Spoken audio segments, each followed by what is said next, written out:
Welcome to CruiserCast, where we interview some of the most influential people in tourism from around the world. My name is Graham Watson, and I'm the founder of Cruiser Global. The word cruiser means a new dawn, and in 2023, we want to find out just how our guests are working towards that new dawn. Join us and subscribe to future episodes as we hope to inspire you with stories of strength and resilience in the tourism industry. Hello, dear listeners, and welcome back to another edition of CruiserCast. Today, I'm very privileged to be speaking with the editor of Tourism Update, Adele Mackenzie. How are you today, Adele? I'm very well, thank you, Graham, and yourself? Good. Thanks so much for joining us. And for those people who don't subscribe, they can head off to tourismupdate.co.za and subscribe to the daily news, the wonderful daily news that keeps us all informed about what's happening in our tourism industry. So, Adele, the way the podcasts generally work is that I ask the guests just to give a quick rundown of the sort of career history and how you got into tourism in particular. So, would you mind just letting the listeners know exactly what makes Adele Mackenzie tick? Absolutely. So, Graham, like a lot of people, I got into the tourism industry purely by default. I started my career as a journalist in 1994, working as a journalist for the first Black community newspaper in the Free State, as well as working as a freelancer for Reuters news agency, interviewing the likes of, very privileged to interview the likes of Winnie Mandela, Nelson Mandela, etc., and all the new Free State regime, which was amazing. I eventually moved up to Johannesburg to spread my journalistic wings in the early 2000s, in my late 20s. And I got my start as a journalist and later acting editor for Tourism Update in the year 2000. Worked for Tourism Update for 4 years, and then I left to pursue other interests, including working as a public relations consultant to the tourism industry, working for the likes of the Board of Airline Representatives in South Africa. I launched Delta Airlines in South Africa in 2006. I also worked as a consultant for the first travel agency in Soweto. And of course, just before COVID, Now Media lured me back as editor for Tourism Update. And I thought I would be traveling and doing a lot of things and meeting new people. And COVID happened, but I wouldn't trade it for the world. And I'm absolutely loving it. Well, thanks so much. I mean, you were definitely a steadfast figure for all of us during the pandemic, keeping us all updated. So thank you very much from an industry professional point of view. For being that constant that we still receive the updates, and even though everything was shut down, you guys still managed to carry on. I imagine that would have been one of the most challenging times. Well, it certainly was for most people in the tourism industry. How did Tourism Update managed to pivot their business focus on still getting that news out every day, even though everything was just locked down, and they were just it must have been very, very challenging. It was very, very challenging, but it's people that I know and that I got to know really well, so I always felt such a responsibility to the readers. So no matter what happened, we just made it happen. Thankfully, Tourism Update, because it goes globally to so many industry people in the world, we had been online for about 10 years already. Now Media immediately, as soon as this happened, went online with all its publications, closed its printing works. And we retrenched quite a few people, unfortunately, but we managed to carry on with this with a very small core team, just keeping up contacts. Suddenly we went online and suddenly did all our meetings and our interviews and things online. Worked from home mostly, and just long hours like the rest of the industry. Yes, Thankfully, there were other publications in our stable that were doing a little bit better revenue-wise than Tourism Update, and they really are what kept us in business. Yeah, I mean, that's I mean, as I say, it was just great to see the support, and when people needed to hear what was going on, we knew we could rely on that. So, and it's great to be able to still see it going, and hopefully from strength to strength. So, I would imagine that one of the biggest stresses in your day is finding that engaging and creating that engaging, informative content day after day after day. What is the source? I mean, where do you get the source of the news from?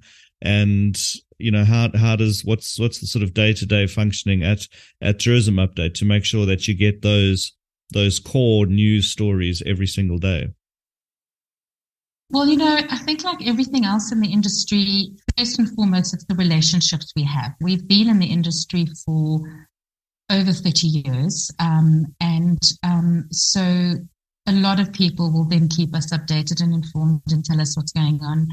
Obviously, the usual press releases, press conferences. We do have now a team again. We've got Dale Hess as our assistant editor, and we've got Christian Schultz, a new journalist that started with us. And yeah, it's just about building those relationships, going out there and finally being able to network face to face again, and just relying on those relationships that we have, Yeah. I mean, that's as most people have said on this podcast, the tourism industry has definitely shown the importance of relationships, and the ads. I mean, the marketing spend that companies give you as well. That's your core sort of revenue income, and that does help. Does help a lot of companies as well advertise. And you do a lot of other publications as well. So it's not just the daily news. You do sort of specialized content as well. Can you just elaborate on that a bit?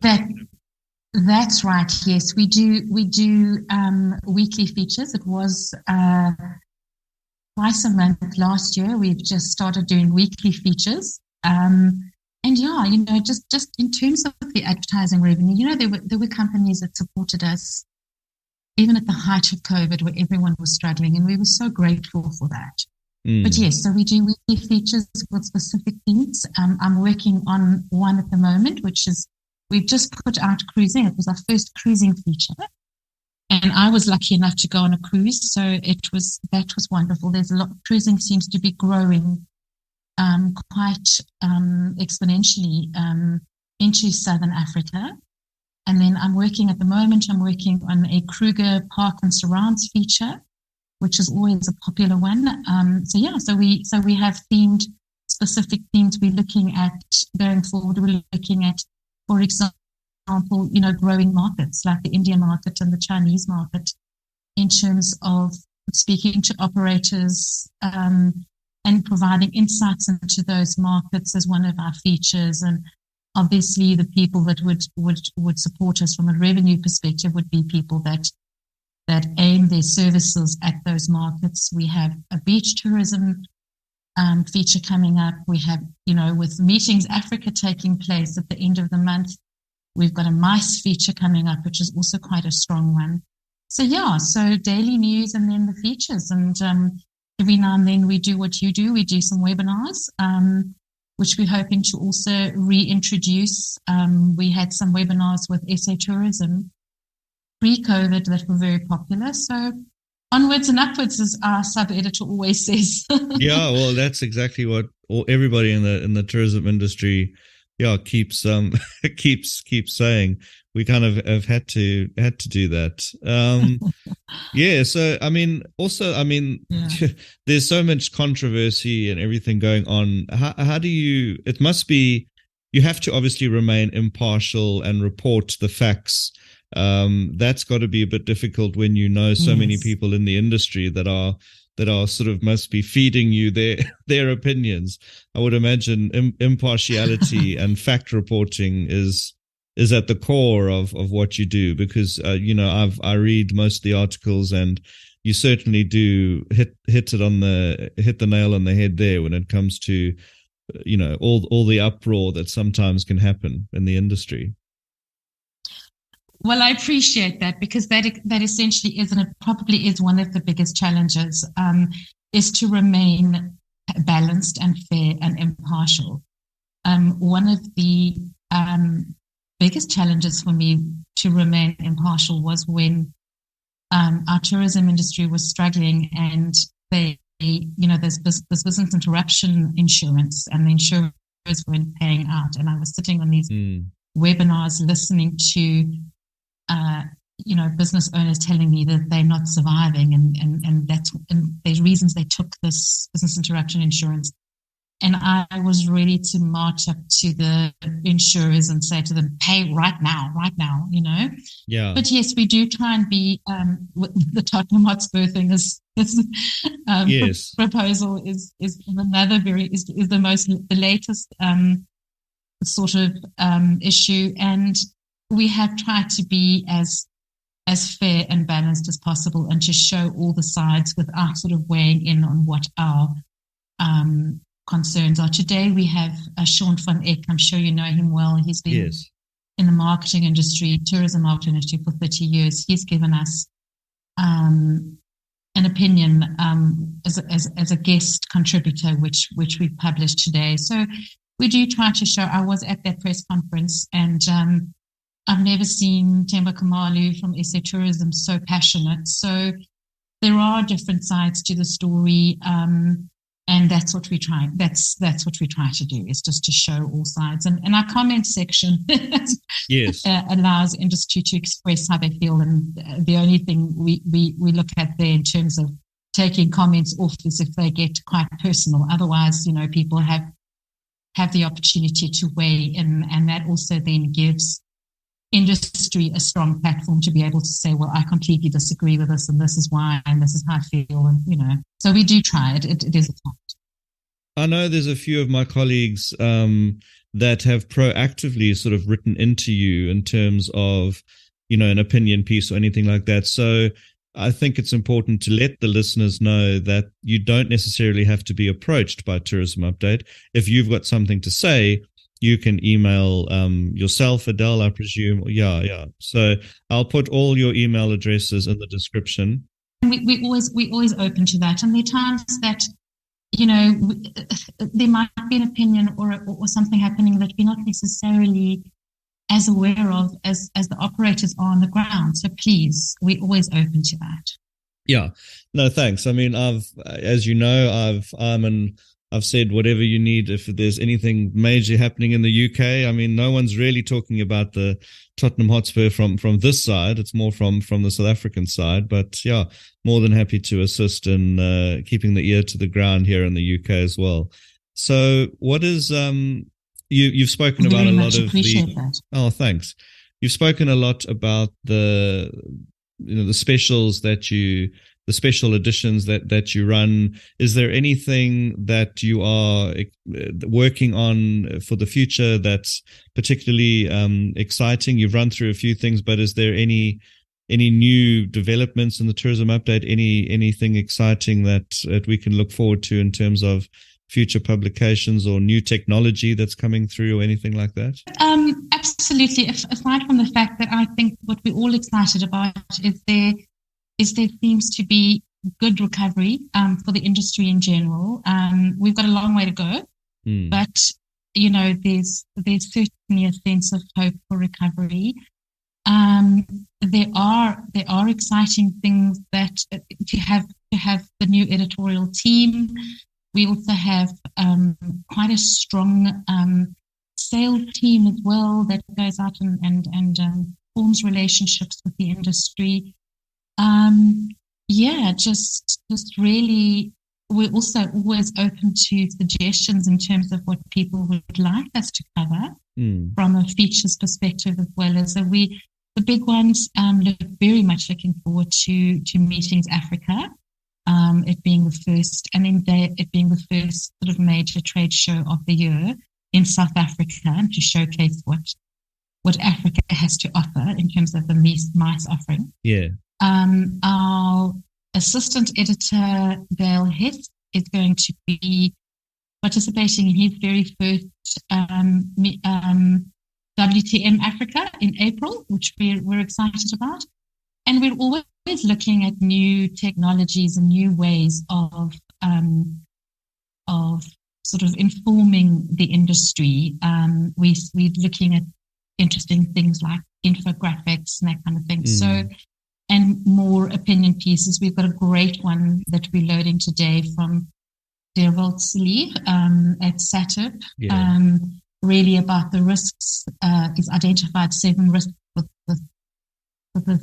this year and how the trade can protect themselves. Oh, that's great. Yeah. So there's always, I mean, it definitely is a staple diet of most of us in the industry. I think at around about 9-10 o'clock at night, South Africa time, it comes out, and always good. Or else people get it the first thing in the morning, and RSS feeds and all that kind of stuff. So it is great. So I mean, in terms of trying to, I mean, we covered this earlier on, but staying on top of everything, and do you, in terms of productivity, this is always a good question I ask a lot of the guests as well. How do you personally kind of stay on top? Are there any productivity tools in terms of apps or anything like that, software that you use, or are you still a pen and paper kind of person, or how do you keep productive? And is any? Graham,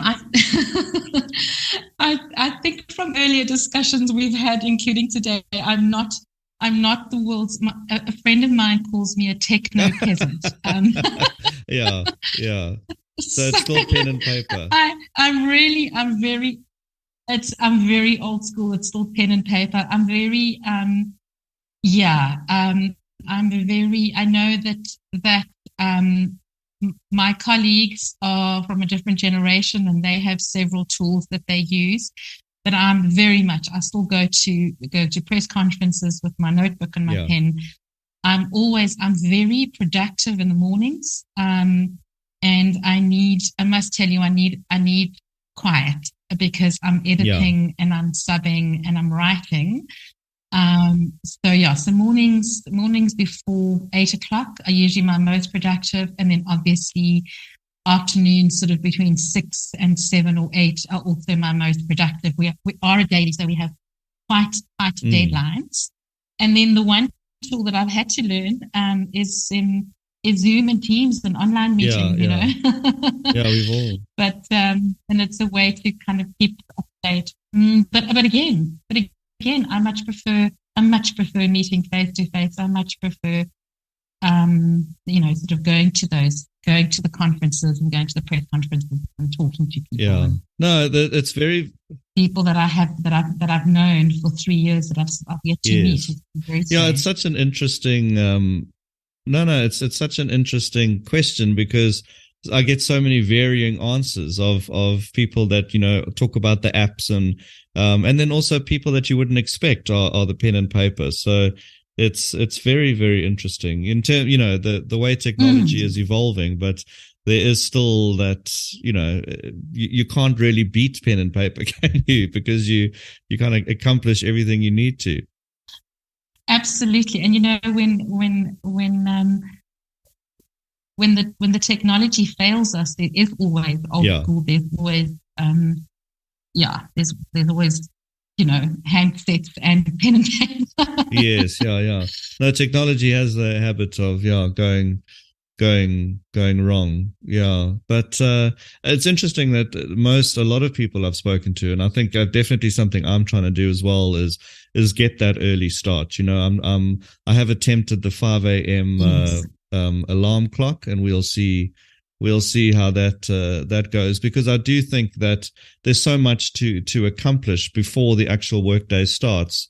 Oddly enough, because you're actually still technically working, but if you can get those, like this morning, I mean, I composed a whole bunch of emails, and so they're scheduled to go out later when I know, because today is a Monday that we're talking on, but maybe the podcast won't go out on a Monday. But it's so important to understand also when people are at their most receptive to getting emails as well, because sending emails, I don't believe, at 8 o'clock on a Monday morning, you're just going to get lost in the whole thing of people's inboxes. But if you just wait a while, so that's one of my productivity kind of pieces of advice as well. Until maybe after lunch on a Monday or something like that, then the emails go through, and you may have found that a lot of people have cleared their inbox for the morning already. So, you're not at the bottom of the queue anymore. So, yeah, that's one of my productivity tools and hints is to know when the emails and all of that kind of stuff should go out.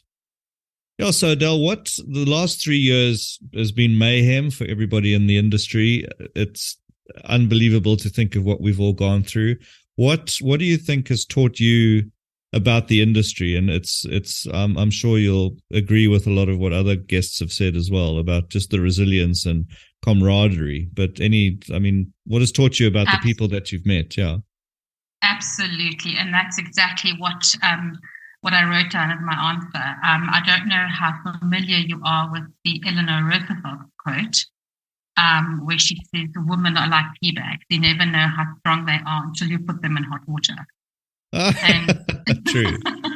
And the tourism industry certainly has proven its strength. And I have seen, absolutely agree with resilience, but also, I've always said that a crisis is the making or breaking of people. In a crisis, you either see people step up and make things work or fall apart. And the tourism industry honestly has so many heroes. There are so many heroes that have just risen and just made things happen, and stopped waiting for government, kind of just, and there's endless ones. There's people, there's tourism leaders, there's people on the ground who think they possibly don't matter, but I have just seen so many everyday heroes that rise and just change things for themselves, adapt, and just make it happen.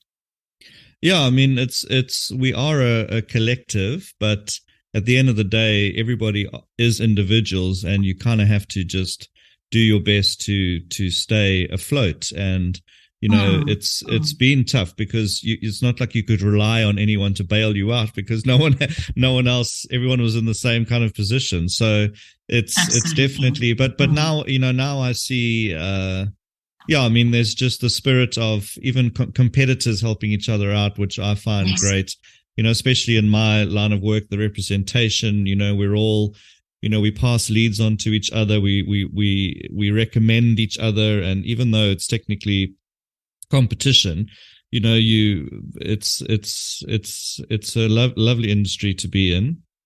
And then also, you're like personally as well. The last 3 years has taught me a lot about, character traits that I never picked up on about myself, definitely in terms of how to look at things in a positive way rather than negative, because if we had to focus on the negative, we would have all, I don't even want to think about that. So we had to, me personally, I had to find ways to say, okay, right, what's going well today rather than what's going wrong today, because certainly that's right. There was a lot going wrong. Yeah. So, personally, what do you think you learned about yourself? I think exactly what you've just said, that life is unpredictable, and while it's still important to plan, we can't have expectations. And I think today's taught me that too. Yes. And I think to become as flexible and as adaptable as possible in any given situation, both from a personal and a professional perspective. And I think also I've learned to not take things for granted. I've learned not to take a job for granted. Friendship, family, health, nature, financial stability, I think it's not a given for anyone. And when we have it, we have to stop and say thank you every single day, to say thank you for a job. Thank you for a job I love. Yes. Thank you that I still have people in my life that I mean something to and that mean something to me. And hey, just enjoy life more where we can, Yeah, no, 100%. And I think, from a business point of view, I think what it certainly taught me in starting my own business was, keep your overheads down because, Yes. you never know when there could literally be zero income coming in. And I think a lot of people, maybe they think, oh my God, what happens if next month's a bad month or whatever? But no one thought, what if the next 2 years are bad 2 years? So I think it's taught a lot of people to plan ahead for that Mm. rainy day because my goodness, it certainly poured down for 2 years. And so, yeah, I mean, that's what it's taught me as well. And I think a lot of companies as well, keep the overheads down in terms of yeah, just making sure that you can get by on a lean, if there are a few Absolutely, lean absolutely. And I times. think I think, sorry to interrupt you there, but I No, it's think fine. as businesses, we've also all realized there were things we spent money on that we didn't really need, you know. And Yes. I interviewed somebody recently who grew his business in 5 years to 100 staff members Wow. and then had to close his business Yeah. and reopened recently with 12 staff members. Mm, And what he said was exactly, he said, what I have learned is that I will no longer plow everything I make into the business. I will mm. plow 50% of what I make in the business and keep the other 50% for those rainy Yeah. days. That's the kind of rainy day that I think none of us expected, but now we're ready for it, you know? Yes, yeah. I mean, certainly. I mean, it's almost impossible to do, but I always look now, oddly enough, 2 years ahead and say, right, if there isn't, I'm trying to like save up, for another two Yes, year period if I need to. yes, So, you can keep the roof over your head, and so it's that's what it's taught me. And certainly the term stable job, I think that can go out the window now because there's no such thing. We there all is, yeah. it's and also, I mean, that's what it's taught a lot of people, I think, is just, plan for the worst, hope for the best, and plan for the worst is Yes. what we all needed to learn. And I think we all know that no matter what, as an industry collective, no matter what life throws at us now, we can deal. Yeah, yeah, and it certainly, yeah, it gives us a lot of stories to tell when we're in our old age. It just makes you, as you said, appreciate things a lot more, and Mm. to know that we've all gone through this together. It's and that's what I think as well when you kind of start seeing the maybe the nasty emails start creeping back in, and you just want to say, look, stop for a moment and just remember what we've all been through, and then just let's get back to that kind of spirit again. Absolutely. Yeah. Everybody's stressed and everything like that, trying to get back on their Mm. feet again. But I just think we need to appreciate what everyone's gone through, and that's what a lot of people have said, even in the hospitality industry. Like, don't you know, don't take it out on the people that did show up for work today. You know what I mean? It's that's the thing. I think that we've Mm. all learnt in hospitality in particular, because everyone's struggling with short staff, and it's going to take a while to get back on their feet because 100%. business Mm. owners never know now, when that great thing is to kind of get all the staff back, and it's a tough time, and everybody just needs to understand that about each other. Absolutely. And it's a reminder for us daily. It's a reminder for me right now too. Yeah, absolutely. Yeah. So what advice would you give to like a young budding journalist that's wanting to start out particularly in the tourism industry? I mean, I think a lot has changed since when you started out in terms of the media. Mm. Now you've Mm. got, I Mm. mean, it was mainly probably just all print media now. So, I mean, travel writers, travel bloggers, there must be so many different ways now to make a living out of travel writing.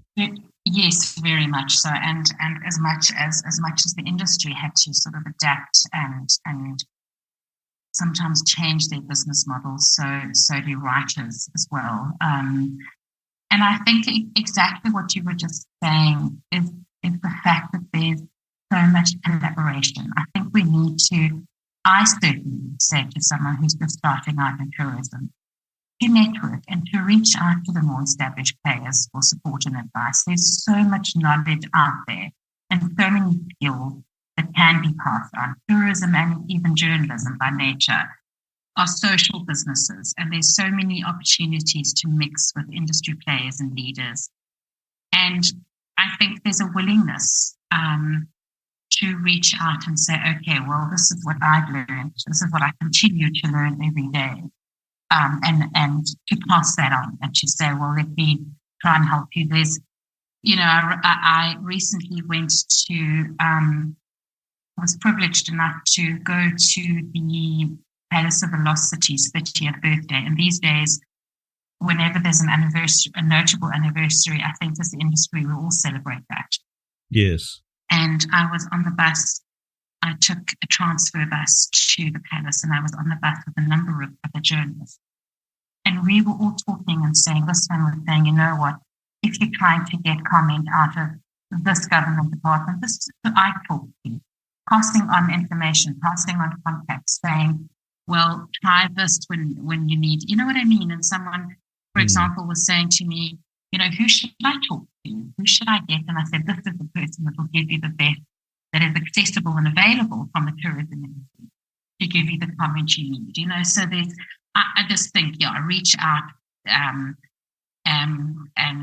to the more established players, and the more established players must also remember that we can learn so much from those that are entering the market, because they're not.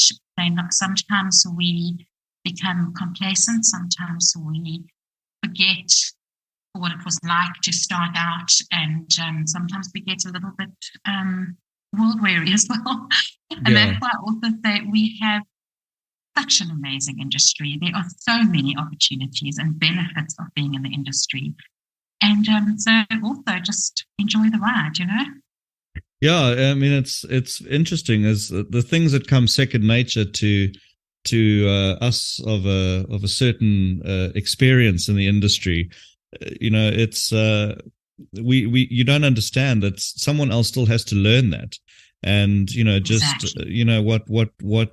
what we may think is why did you do it that way or something like that is because they haven't learned yet that what we learned, maybe even later on in our careers than they are at. And I just think it's just as you say, help pass the knowledge on and help everybody. There's so many ways now, far more opportunity to be successful in the creative arts of writing, and than there were when we were starting out. So absolutely. I think it's a I mean, even I'm exploring different ways now to create content and get it out into the market and blog and write articles and stuff like that. There are so many different ways that it's just very much so. Yeah, and may I congratulate you on your new podcast. I think it's a brilliant initiative, and wish you all the best for that.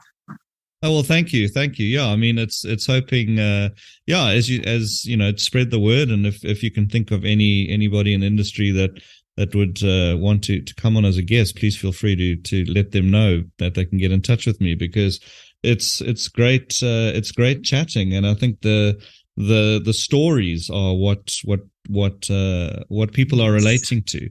And I'm very encouraged by the numbers that I'm seeing on all the analytics and everything about all the different parts of the world that it's being, getting out to.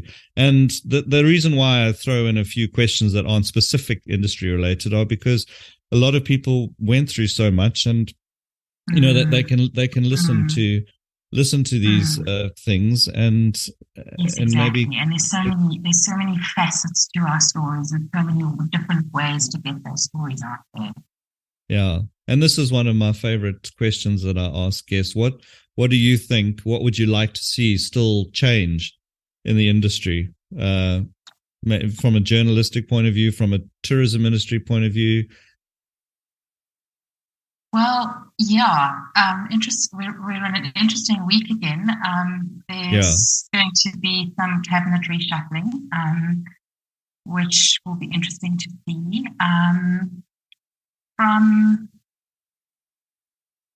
a journalism and tourism perspective, I'm going to reiterate what I think what a lot of others are saying out there in the industry is that I want to see national governments stop paying lip service and start taking action and really start to take travel and tourism seriously, the key economic driver, and seriously focus on eliminating major barriers. You know, we've got the SONA coming up on Thursday, and we've put out a poll asking our readers to weigh in on what they think needs to be addressed in the SONA, if tourism is even addressed in the SONA. You know, often we think it is going to be addressed, and then it kind of gets a backnote. So I'd really like to see high-level leaders.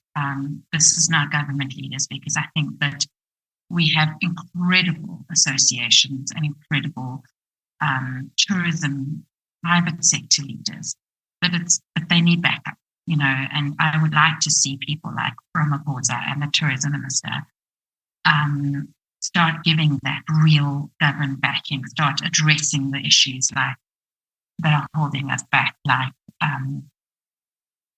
visas and the national, you know, sort of operators' transport licenses. Not just to say, yes, we're aware of it, we are addressing it. Tell us, give us a timeline, how and when and when. You know, yes, yeah. You know what I mean?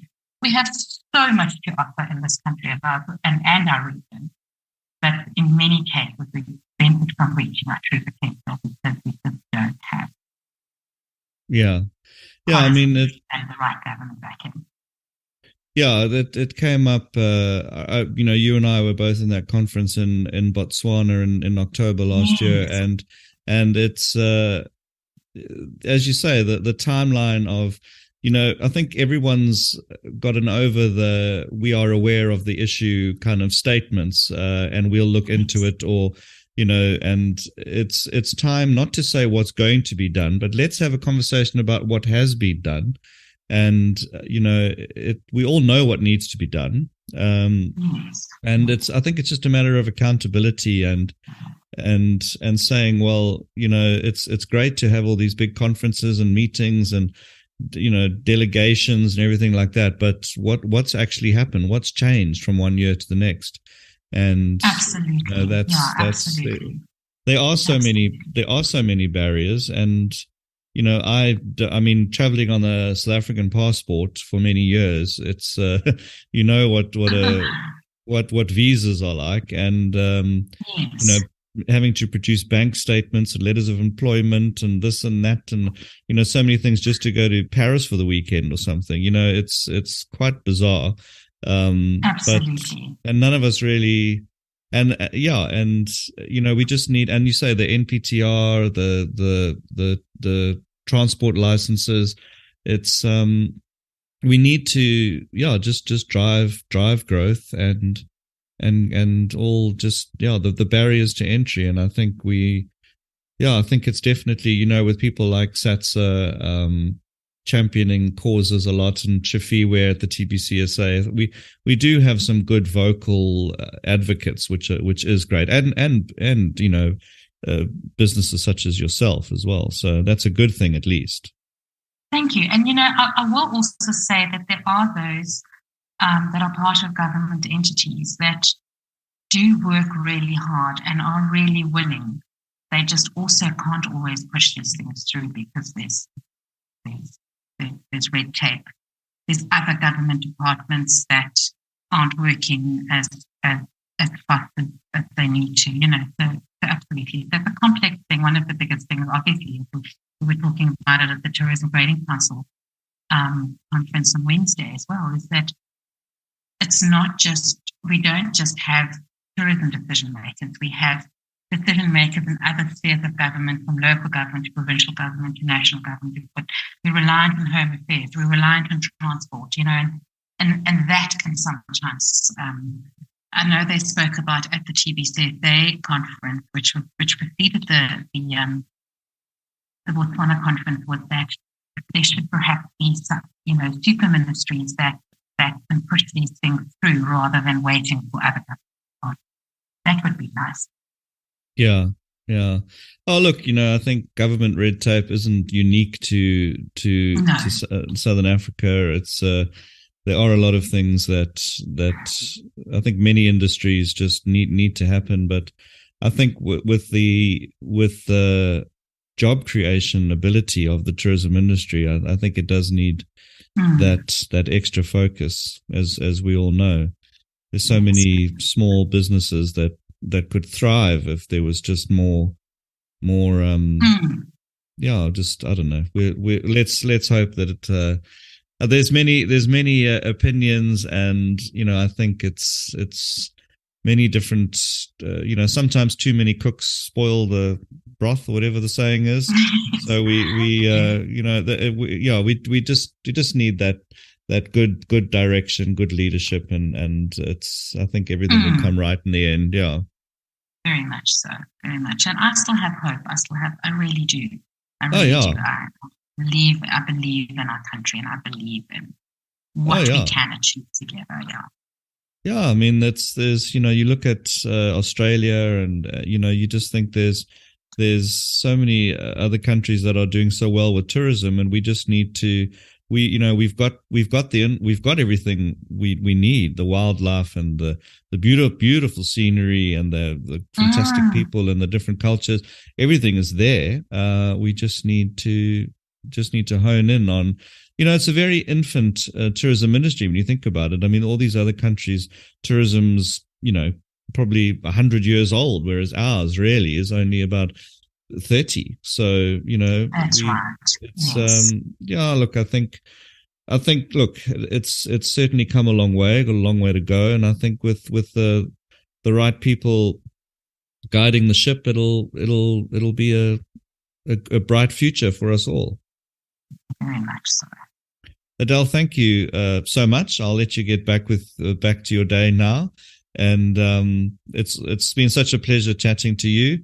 And I will let you know when this goes out.